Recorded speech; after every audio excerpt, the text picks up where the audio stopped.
18 tahun penjara, denda 1 miliar rupiah, dan tuntutan uang pengganti fantastis senilai lebih dari 5,6 triliun rupiah.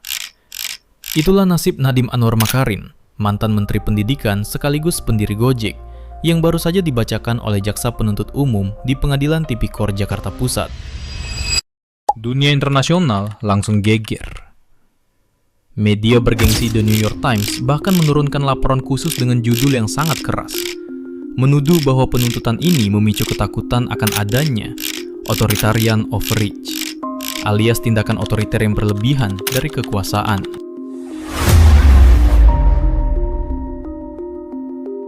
Di balik rasa sakit hati yang diungkapkan Nadiem usai persidangan, ada benang kusut yang harus kita urai. Dan mengapa kasus ini menjadi bukti nyata rusaknya profesionalisme kehakiman kita yang bisa menghancurkan ekonomi Indonesia. Mari kita bedah. Lebih panasnya lagi, jaksa mencoba mengaitkan kebijakan pengadaan Chromebook ini dengan investasi besar senilai ratusan juta dolar yang dikucurkan Google ke perusahaan GoTo, perusahaan yang didirikan oleh Nadiem.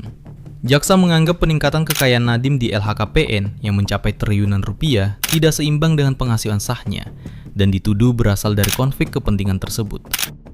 Poin ini adalah dampak paling fatal dari tuntutan ini.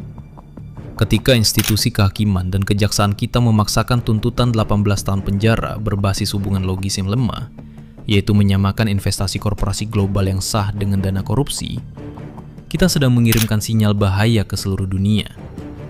Ini mencerminkan ketidakprofesionalan kehakiman di Indonesia. Dampaknya, 1. Hancurnya kepercayaan investor.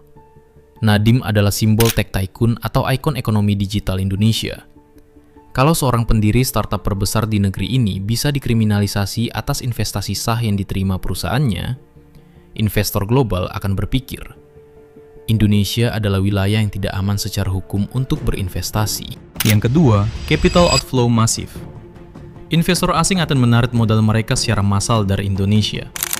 Efeknya, nilai tukar rupiah bisa anjlok, pertumbuhan sektor teknologi kita akan mati suri, dan ekonomi negara terancam jatuh ke jurang krisis. Ketidakprofesionalan penegak hukum yang menggunakan hukum sebagai alat politik pada akhirnya mengorbankan stabilitas ekonomi seluruh rakyat. Kasus ini bukan lagi sekedar soal Chromebook atau laptop sekolah, tapi tentang wajah hukum Indonesia di mata dunia internasional.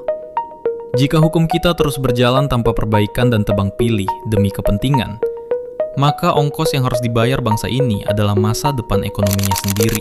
Bagaimana pandangan kalian melihat tuntutan 18 tahun untuk Nadiem? Apakah ini murni penegakan hukum? Atau ada perang politik di balik layar? Tulis opini tajam kalian di kolom komentar bawah. Jangan lupa pantau terus perkembangannya dengan cara like, share, dan subscribe. Tetap kritis, tetap waras. Sampai jumpa di video berikutnya.